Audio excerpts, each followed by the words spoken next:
Welcome to Writer Syndrome, a podcast about writing from start to finish. This episode's topic, getting into finding your voice. I'm Russ and joining me as always is Tim. You lost your voice, bud. I did lose my voice for a second there. I lost my voice, my train of thought. I'm Russ. That's Tim over there. You can't see him, but he's right there. I can see him. So you, listener, you can see him basically. There you go. Yeah, there we go. That's more my voice. So yeah, I don't know, Tim. Have you found your voice? Clearly, I haven't found mine this morning. This morning, no. As a writer, I think I'm getting there. Yeah? I think it's evolved over the years and matured a little bit. But yeah, I feel relatively confident in my narrative voice. How about you? First commenting on yours, because I've read other stuff you've written. You've sent me some, right? But we did screenplay stuff over the years. And I would say, I don't know, reading your book and at least going through that version I went through, that draft I went through so many times ago, I was like, oh yeah, this is Tim. I've heard that before. He's using words I can't understand. I have to look this one up. Even in my 20s, when I was part of a writer's group, now this is obviously people who know me, but they were saying, oh, it really sounds like you. And I think that's one of something you should aim for, right? You shouldn't create an avatar or a pretend voice. You shouldn't be wearing a costume. You should try to be as authentically yourself as you can. Agreed. While also adapting to different characters, right? And that's what was interesting for me this time around. Looking way back in my 20s when I wrote my first failed novel about a cannibal love story. Hey, no novel's a failure. It wasn't first person. I'm thinking back to it. Yeah. But it felt that way because the narrator was such a strong presence. It was really omniscient third, and it was really me, really bad.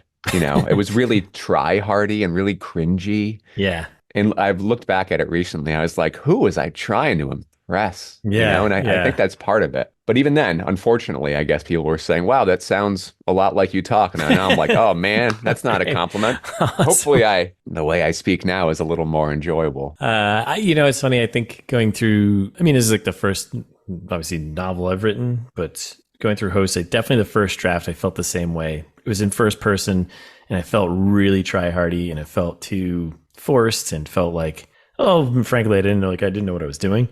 And I think after reading that first draft, I was, as I've said before, it's like, oh, this is kind of garbage. And I get the same thing now when people read Host now. They're like, oh, I can definitely hear your voice. Like people who I just I know somewhat, I've met recently and given a book to, and they've kind of interacted with me for a little bit. They're like, wow, I can totally hear you. I can hear your voice in this. And I've got close friends who are like, man, I can just hear you reading this to me right now. That's great. Which I think is, at first I was like, oh, is it just too much me? But I was like, oh, I think that's actually a good thing. Yeah, right? I think that's the point. I think that's the point, right? It's like, oh, I found my own voice. I've already found that, I think. But once you put it into writing and mixing it into whatever genres you like, I think is what makes it unique and kind of changes. Yeah, I think looking back to my old work, it was still me, although wearing some influences maybe a little too heavily on my shoulder, like Bret Easton Ellis or Chuck Palahniuk or Don DeLillo, whatever I was influenced by that time. But really trying, so try hard and really trying to be smart and critical and, have a commentary. And I tried to use a little of that because that's still part of me, right? I tried to use a little of that for my main a little bit at the beginning. And I'll tell you, I have a little bit of a concern now that I'm querying, right? Because they often want the first 10 pages. Yep. And I want to say, this is her voice. She changes, right? So this isn't just me trying to be edgy and shocking or, anti-establishment. This is how the character's feeling and she evolves through that. Yeah. It's interesting. So I was happy I could kind of tap into my past and use that a little bit and hoping I can add some of the perspective I've had over the past 15 years of growing up and living to give it some nuance and make it less try-hardy and less inauthentic. Did you have, I know there's tips and tricks for finding your voice. Did you go through any of those activities or exercises? I didn't. I don't think because I didn't, I'd heard of it and I knew about it. I knew about the concept of finding your voice, but I never really looked up how you go about what's out there to go and to find that. And I think it actually just came through multiple drafts. And honestly, having you read it, having, our other friends of ours read early versions and even my mom actually was pretty big influence, and she's like, yeah, you got to write some of these scenes a little more like your humor, your sense of humor, your banter you have with your friends, and that will shine through and stand out a bit more. Yeah, it's okay. So no, I didn't really look up, the different tips and tricks to finding. Like I never did the, copying authors I really like, because I feel like I've just been kind of on the behind the, it doesn't need to be exhaustive. I mean, I'd say like pick a page just to see. I mean, the nice thing about finding a voice and finding your own voice is that it's not really magic. If you look down, it's really a simple formula of like word choice, sentence structure, and whatever literary devices you're using. Yeah. You don't want to have to bend, I think. Like trying to be somebody that you're not for the whole novel, I think would just be absolutely exhausting. Like, oh yeah. Yeah, I agree 100%. And I think going into it though, my thought was like, oh, well, I should say maybe there was a little bit, it wasn't deliberate, but it was just subconscious thought of like, okay, what authors do I like? Also more specifically, like reading authors in the genre that I'm writing for, and just getting a sense more of like the style of that. But I think honestly, if anyone there was, if I was going to say I would copy their style, it probably would have been Ernest Cline, like the Ready Player One. Like I really enjoyed that book, and I enjoyed the airiness of it. I liked how it moved. I liked the pacing of it, and just kind of the fun it was. It was just a fun book to read. And I was like, okay, I like this, and that's kind of fits my personality style, and I really enjoyed it. So it was like, if there was any author or any style I think I was copying for this book, it probably would have been Ready Player One, to be honest. It's interesting to think about your voice and genre expectations. And what if your voice doesn't match the genre you're interested in? Maybe you're adding a unique perspective. Yeah, I'm actually worried about that for mine, because I label it as a techno thriller, a thriller, espionage thriller. Obviously there's sci-fi in there too, and I read a lot in that genre. And honestly, I'm reading another one today. We'll talk about it later on, but I'm just like, I think I'm already bored with this book. Like I get it, but it's like, do I belong in the category? Because like, I think people who would pick up like a Tom Clancy book or anything else that fits in a techno, the techno thriller genre and came across my book, it might be like a little too light for them, or a little too airy and fun. Personally, and I should say people fun could also be reading a Tom Clancy book and knowing about how to take apart a gun for an entire chapter and put it back together. But that could be that's probably a different audience, right? But maybe you're introducing, maybe you're like the gateway book into, espionage thrillers, because you make it fun, and then they get to Clancy and they're like learning about boat motors for 2 chapters. I'll say like up until this point, I read mostly literary fiction. Yeah. Minus like King and Clive Barker and stuff when I was younger. Having jumped so hard into like genre fiction and horror and thrillers in general, if anything, my voice is probably closer to King. Yeah. But for contemporary authors, it's often limited third person, tonally different than what I write. Like I'm very much drawn towards literary syntax. Like I like prose. I like the sound of nice sentences, and maybe that could be perceived as try-hardy, but that's me, man. Like and I like the idea of having a literary fiction take on horror. Kind of like high concept, low brow. Like I loved, and I've mentioned it before, Colson Whitehead's stab at horror. Like it was just absolutely beautiful. I was really, really impressed by it. I was like, oh my God, can you do literary horror? Is that a thing? Like, is there an audience for that? Yeah. Have you? So I hope so. There's an audience for everything. Just depends how big it is. But I'll also say too, like back to voice, this one last thing is that I am not aiming as high. I mean, like I am not. That's why I think I can land at King a little bit. I don't write as nice as like Pynchon. I can't pull together the sentences that DeLillo does. Yeah. But they inspire me, and those are the books that I read out loud to myself. Like I love the cadence and syncopation of well-structured sentences, which isn't always something that you get in horror. And we can talk about it later, but I'm reading Hell House by Richard Matheson, and there's no flow. I don't want to read that out loud at all. So have you ever actually gone through the exercise? So in my research for this topic, I came across a lot of people saying like, copy the authors you really love and read a lot of, list out your favorite authors and your favorite genres, and, obviously read that genre so you understand expectations and, what aspects of those that appeals to you. And then, obviously pull out the authors you really like and actually go through the exercise of like maybe copying and rewriting some of their pages. Obviously no plagiarism here, but you know what I mean? Like just to get an understanding of their word choice and actually doing that. Have you ever actually done that as an exercise? So in my undergrad, we did it because I took a bunch of creative writing classes. So at the time, it was DeLillo and it was Chuck Palahniuk and stuff like that. And then I'll say that I didn't do it in preparation for this novel, but I did it as a gut check.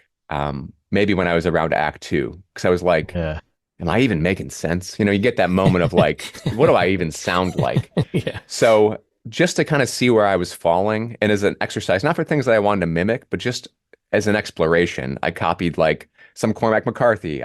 Not that this is that, or I tried writing something in the style of Jose Saramago with Blindness, where he has like, it's not stream of conscious, but there's no paragraph breaks, there's no quotations. Yeah.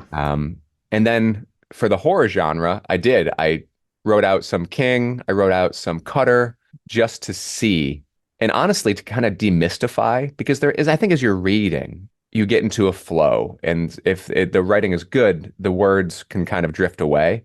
And by giving yourself a moment to sit down and copy a paragraph or a page, you see the tools that are at play. You see what they're doing. Yep.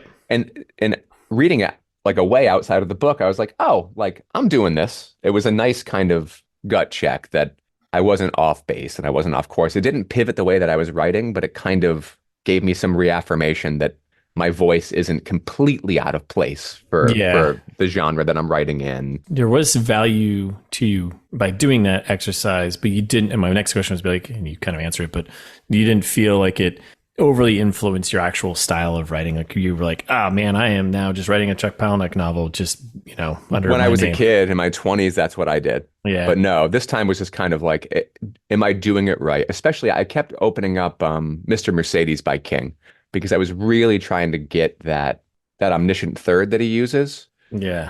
And I love that narrative style, and it was something I was striving for. But when I read the book at first, I didn't notice it. I didn't notice how he had structured it and how the narrator was kind of wearing the skin of the character that he was identifying with at that moment.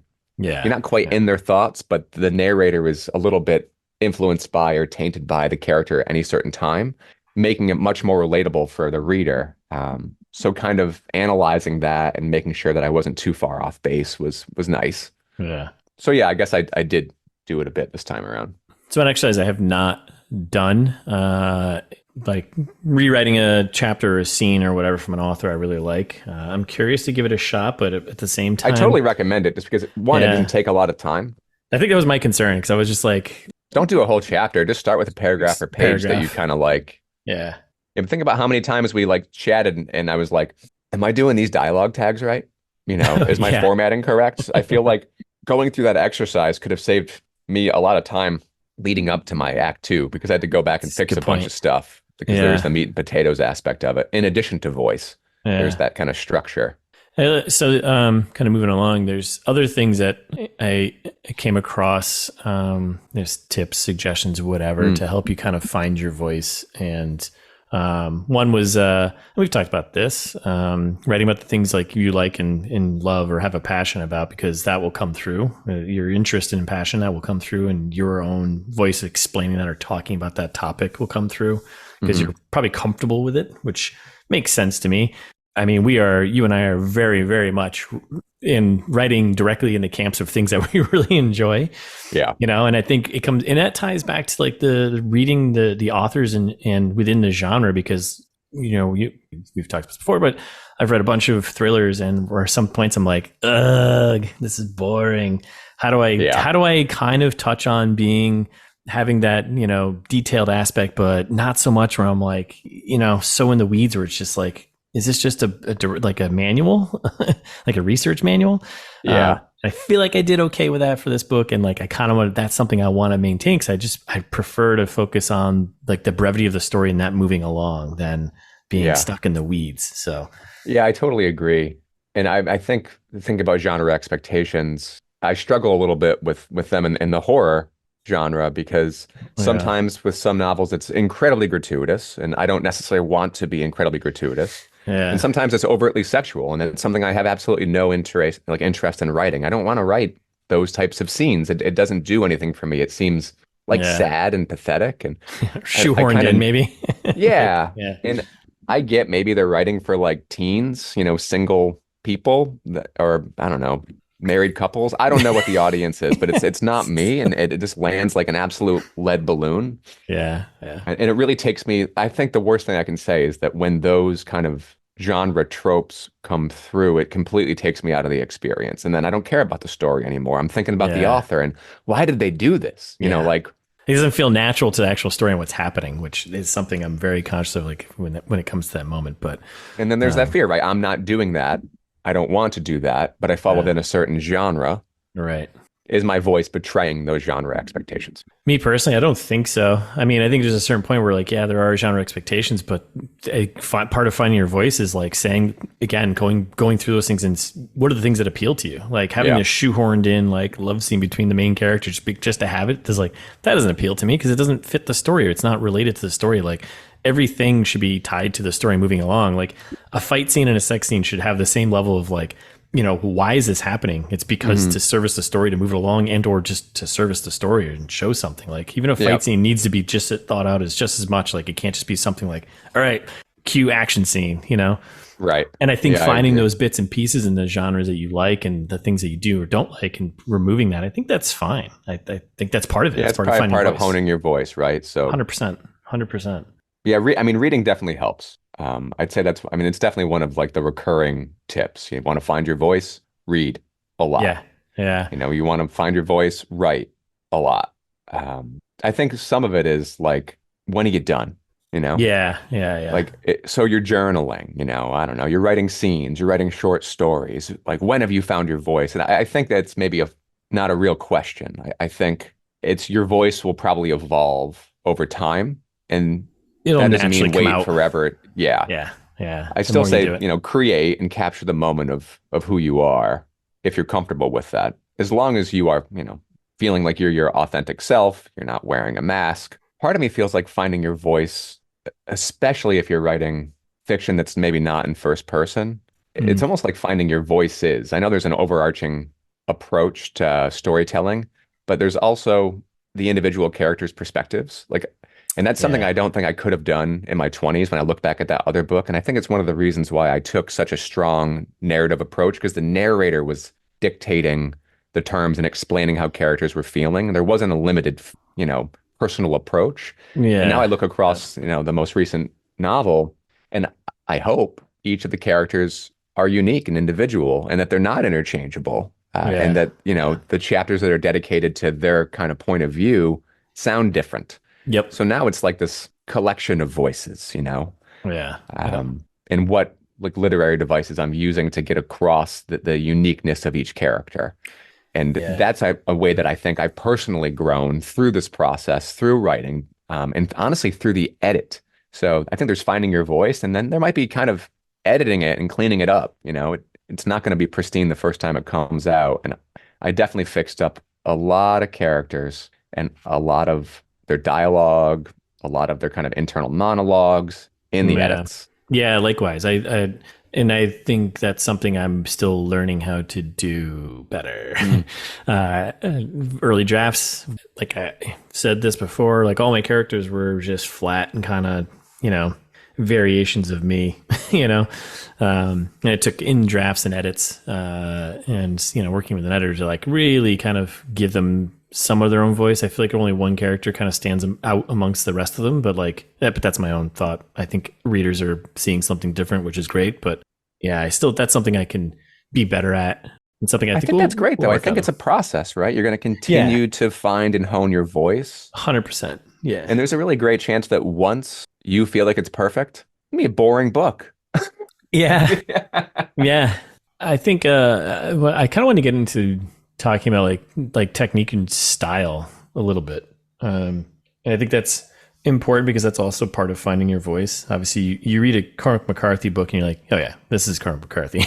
You read a Stephen King book and you're like, oh yeah, this is a Stephen King book. But it's really more about not even the genre like that. It's just more about their style of writing, their use of punctuation or not at all, or their cadence, their word choice, how they're breaking up. I would even say how they break up like scenes into paragraphs or, you know, sections or chapters. I think is all part of like that a little more next level nuance of like finding your voice. But that's something this is my opinion, and I think that's something I've read that you know, a lot of authors have said you really don't find your voice until like your third or fourth book. Wow. But I mean, that's like a general like thing that's out there. I don't know if that's true or not. Some people probably find it earlier than others. But to me, like the style and technique, I could see that being the case, you know, like your third or fourth book, like how you're writing and like you feel confident in your writing. Cause like usually the first book, like I want it to be is like, I want to make sure I'm doing all the correct things, formatting grammatically as best I can. Obviously I'm having a little liberties here and there. And I talk to my editor, making sure like, hey, is this okay for me to do? Does this, you know, fit? And I'm not forcing some new style that doesn't need to be there. Mm-hmm. So yeah, I think that's kind of important, as well as like picking your POV. If you're writing all in first persons versus third person, and you kind of, that all fits towards like your voice as kind of like the nitty gritty level. Yeah, it's interesting. So this time around, mine was like a very straightforward narrative, you know, different POVs, you know, different manner of speaking for certain characters, but overarchingly it was, you know, a character driven narrative, you know, within genre. As I'm planning the next book, I'm thinking about having different like formats of storytelling. So I feel like since it's going to be a ghost story, I feel like in addition to the narrative, like the lore aspect could be good. So like journal entries or, you know, diaries or, you know, not necessarily newspaper articles because that always takes me out. Yeah. But anything I can do to layer on. So, and I'm thinking about, you know, adding that kind of to my voice or one of my voices. Like, obviously it'll be completely different. It will stand out from the rest of the book, but like another tool to, you know, I don't know yet. I'm still kind of pontificating. I've seen examples of it done. Yeah. Yeah. I'd see like one, you know, I don't know if you've read House of Leaves by Mark. I haven't, but I've heard it's wild. Like it's interesting. I got to go back and read it. It really, really super impressed me in my 20s, but I was really impressed by everything in my 20s. Yeah. Aren't we all? But he certainly goes into like his narrative voice, I think is really, at least the tools that he uses. There's a lot of gimmicks is the wrong term. Yeah. Maybe just tools, but he has his narrative and then he has footnotes. Yeah. But the footnotes can go on for like 10 or 15 pages. There's a whole separate story in the footnotes. It feels like it would drive me nuts. I mean, at the time, it was one of the few books that actually got under my skin a little bit, especially the kind of like house element of it. I want to go back and look at it again and find out why. Yeah. And I think there is a disorienting moment. The whole book itself is a little bit about, you know, displacement of time and space and, you know, family. And I think the narrative is confusing enough that it works both ways. The narrative's hitting you, and then the voice and the formatting is hitting you. Yeah. And he does stuff where like certain words will be colored, like house will be blue. And then you get further in the book and words will be formatted to kind of go vertically up the page in like a little spiral or something, or upside down or whatever else. So like you look like you're ridiculous reading this book. So I don't want to go obviously like that deep in, but as I'm thinking about developing my voice further, and different storytelling techniques and ones that I think could benefit from the type of story I'll be telling. I'm thinking about, you know, layering in some journal entries. That's kind of interesting. I think I'm thinking along the lines of, you know, the genre I'm writing in, which is, I mean, the next two books I'm working on are definitely squarely in like the thriller category, techno thriller category, less sci-fi. And I've got one that's going to be all sci-fi, and I got another one that's going to be really science fiction, you know? Yeah. But I think for the thrillers, I'm like, I don't think I would be very cautious with trying to do anything really experimental within that, unless it fit the story I'm telling and made sense to it. But like, I could see like maybe throwing in like a police report or something maybe in as a chapter, like, okay, that is fitting to that's, you know, I'm sure some books have done that, but you know what I mean? Like, that would be something that would be fitting to the genre. And if maybe it might be another layer of interest for a reader to come across something like that for a full, you know, for some people dig it. I don't love it so much. Like King did it in Carrie, and then Nick Cutter kind of mimicked it in The Troop. Yeah. And it takes me out of it because it's so far away from the characters. There's like an objective view, like a political editorial view sometimes. I buy that. Yeah. Yeah. And but I could see for world building, especially for something like espionage or something, I think it would be a great tool. Yeah, you know, that's kind of, it's. I mean, now I'm like thinking, like just thinking about that. I think one of my big tenets for writing, and something like I enjoy, and I think it comes through like the Ready Player One and some other books I've read, is like I really enjoy like a good pacing. Like I like a pace that keeps moving, and that's one thing I've like a lot of people who have read Host have given me compliments on. They're like, yeah, the pacing of this is great, and it's like the chapters are nice and tight and short, and like I want to read the next one. I'm like, that's the best comment I could have gotten, because that was something I was cognizant of, I was aware of, that I wanted to do, because I want you to keep moving, and I want you to keep reading, and I don't want you to get stuck. So I think like now thinking about it, yeah, throwing in something different into the book would just throw off that pacing, which I wouldn't want to do. Like that would ruin the pacing that I want to establish. Because once it starts going, like I want people to be like, okay, we're cranking here. I like this, Yeah. So, but yeah, I think it also, again, I think it comes back to the genre expectation of like, I don't know if that would maybe the hardcore like thriller readers would be into something like that. But I also think stuff like that is good for maybe the outside marketing of the book. Like, hey, here's this free thing. Here's a police report I wrote up, or here's more. I mean, King does it to great effect in some of his books, right? And I think it fits quite well. I mean, he's so good at building, for the books where he builds out towns. He builds out multiple characters who aren't mains, but give the town this flavor and this authenticity and this reality. And then the newspaper reports or police reports or newspaper, whatever he's using works because it's building a space. Yeah. And it makes it feel real and lived in. And then when like the trauma begins to happen and, we lose some of these characters that we've kind of known, it feels more effective.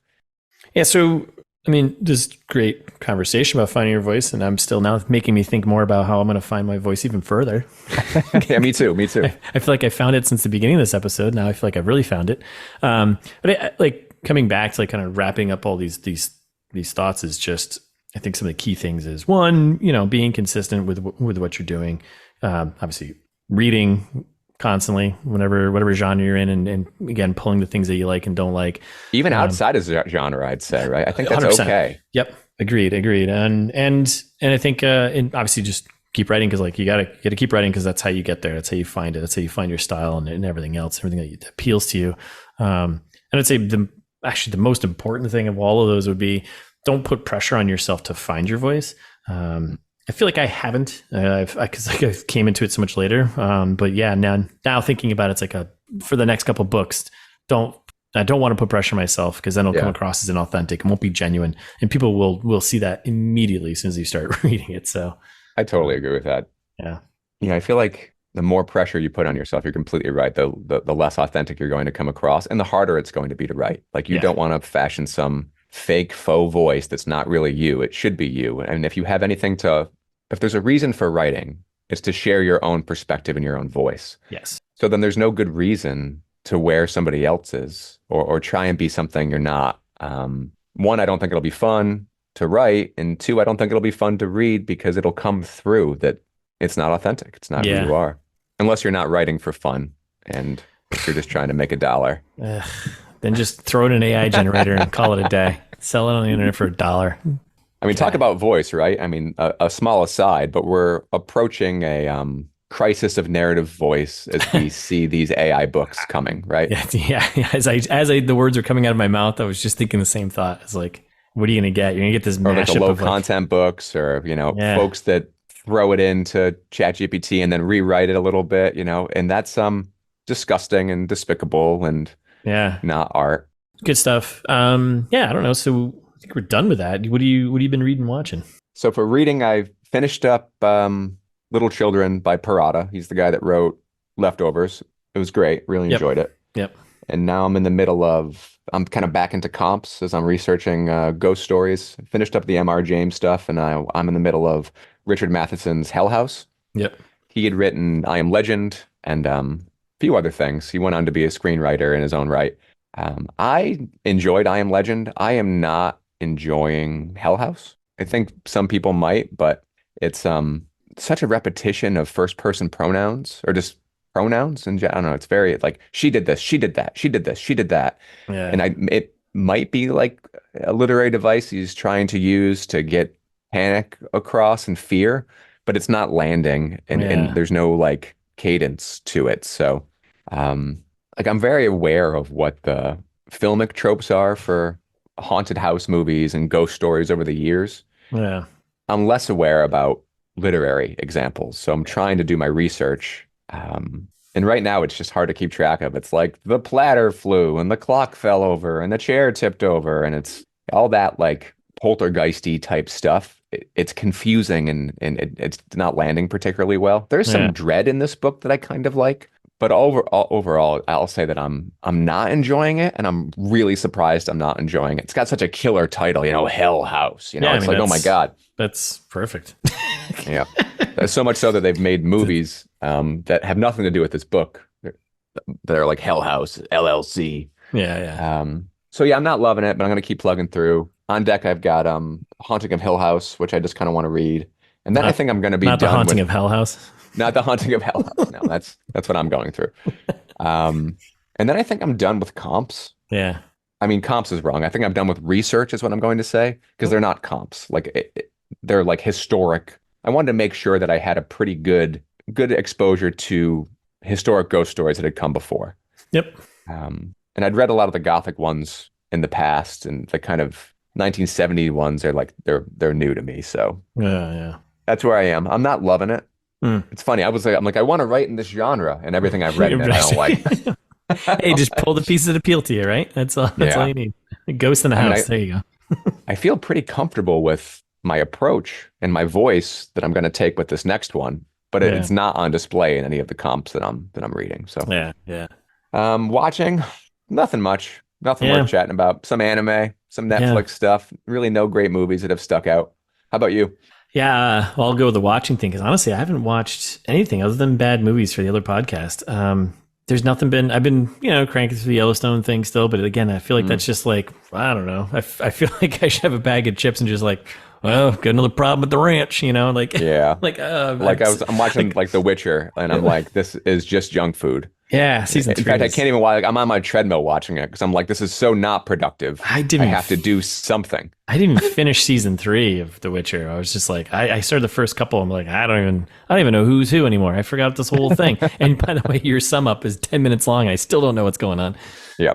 But yeah, like I haven't been watching anything. Honestly, the only thing I've enjoyed, I mentioned this like 2 episodes ago, was I've been watching Letterkenny. That's just fun, and it's light. It's 30 minutes, and it doesn't take up my entire time. But super rooted in voice and approach, right? Yeah. Yep. Yep. So yeah, and honestly, I haven't watched anything. I'm trying to get back into a movie night once a week, but that's kind of fallen apart. Reading, I finished Darkness Take My Hand by Dennis Lehane. I really enjoyed it. I'm enjoying his writing. I'm gonna stick with just reading through his greatest hits, I think, and continuing with this series, crime thriller type stuff, all in first person, but takes place. I think I'm pretty sure all of his stories take place in Boston because he's homegrown. But yeah, so I'll continue reading his stuff, picking away at it here and there. I'm almost done with Dune Messiah. It's only like 288 pages, but for some reason I've had a hard time finishing this book. It's a bit of a slog. It feels like it could have been like cut down, just been an epilogue to Dune. But I still enjoy what it's doing to the series and Paul and the Atreides family. I'll probably finish that either today or tomorrow. And then I started this book, a thriller, Orphan X by Greg Hurwitz. I'm only like a couple chapters in. I'm not even sure what we're doing. Obviously, this guy's an orphan, and he's a cleaner. He's the best at the job. He can do whatever, kind of guy. Yeah. Kind of character. He's probably he is a silhouetted character in the front of the book. They literally a silhouetted guy in the front. So it's very squarely in the thriller genre and is definitely ticking off all of the boxes of detailed information that, some people get really excited about that. Me, I'm kind of like, you can just cut some of this out and just tell me really briefly what's going on. We don't need all the details, but that's me. And after that, I got a bunch of other things just queued up. Salem's Lot I got in there, and I got the Gods of whatever, the Viking book series. I'm gonna pick up book 2 again. But yeah, it's been it. It's been pretty much it. And then obviously just working on my own stuff. So trying to. But yeah, so that's it. I think we're done. Right. We're done here, right? We found our voices. We found it. We're back. We found our voices. We're gonna keep them this time. Where are we gonna do? So yeah, that's our episode. Thanks for listening, everyone. What are we gonna do next time? What are we talking about next episode? I think kind of continuing the idea of voice, right? We're gonna do similes and metaphors. Metaphors and similes. Metaphors and similes. I don't know how to have to say it like that, like a professor. Today's topic is metaphors and similes. Open your books to chapter 15 and read in silence. Yeah, that's what we're gonna do. It's gonna be It's going to be just as fun. We'll do the whole episode in those accents. I love it. So yeah, that's going to be awesome. So stick around for that. If you enjoyed this episode and know someone who will like it, you should send it along to them. You can follow us on Instagram at Writer Syndrome Books. Tim is actually doing some posting on there. I love it. Let's go. Doing a better job than I am because I don't know what I'm doing. We're on Twitter still at Writer_Syndrome. We're on YouTube. You can find us there. That's a fun place. You can throw comments and likes and all that sort of thing. Otherwise, you can find all of our episodes, contact info if you're a writer or anyone who wants to talk about writing. Well, maybe not anyone. You need to have some credentials, right? Maybe? I don't know. Anybody. Yeah, anybody. Forget it. Anybody. Just come on. Let's talk about writing. Find your voice. Yeah, find your voice here, and I'll edit it. But you can find all that information at writersyndrome.com.